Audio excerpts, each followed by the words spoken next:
Good afternoon guys, nandito po kami sa Barangay Pangil. Dito po sa ginagawang kalsada. Napakaganda guys ang view dito. Kasi nga po, nagpa-practice po kami ng pagdadrive. Ayan. Ayan na po. Kasi ako nga po kanina yung nagdadrive. Ayan, nagpa-practice po yung ating isang anak. Okay. Ayan na, malayo na po sila. Napakaganda guys ng view dito. Ito po ay Barangay Pangil. Ayan, Indang, Cavite. Ang laki po ng tulay na ito. Napakalalim po. Ito guys, papakita ko sa inyo guys yung ilalim nito. Ayan. Ayan po, napakalalim guys ng tulay na to.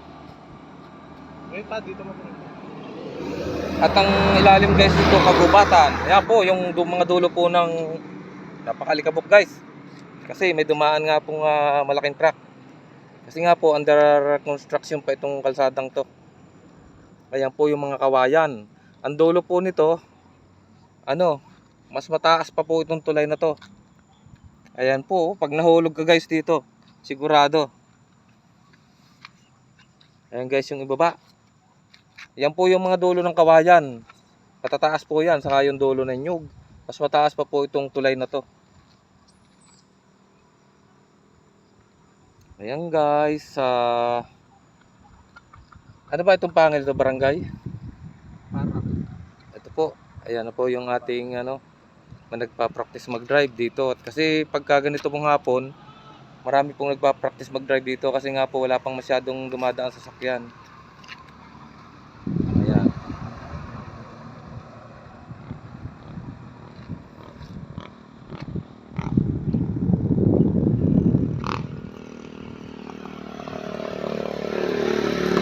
Saka guys, mahaba itong tulay na to. Napakahaba.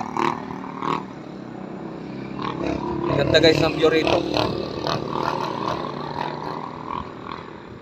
Ayan po yung ating gubat pong ilalim niyan. Yung pong kawayan yan talaga pong napakatataas niyan. Tinutunghan lang natin guys yan. Ayan po yung ilalim ng tulay. Yan, nandito po tayo.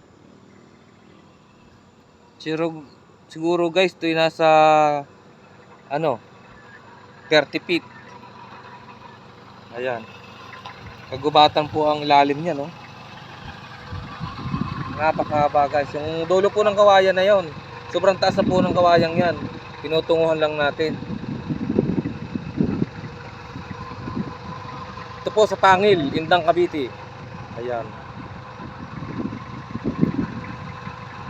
Kasi nga po tuwing 4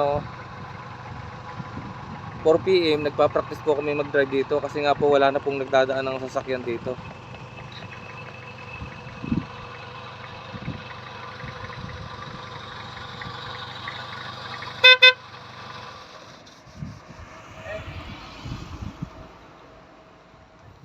Ang ganda guys ng view. Malamig na guys ang simoy ng hangin. Napakahaba guys ang tulay nito, mahaba. Ayan.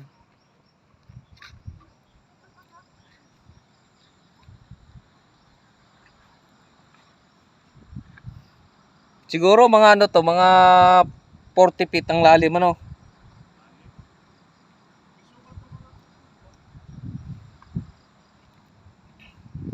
Napakalalim guys.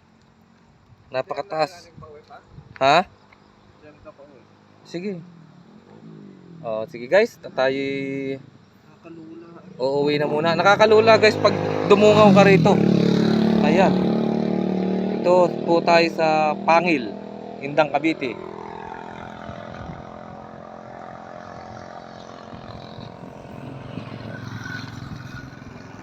Ang haba po ng tulay na to. Kanina pa po ako naglalakad eh. Ayan.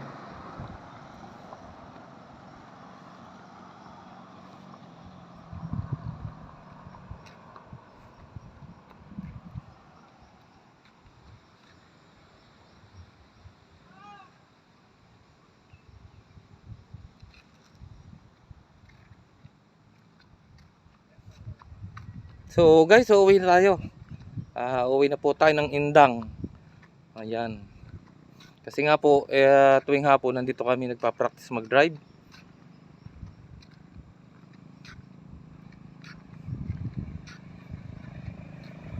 Okay guys, bye bye po.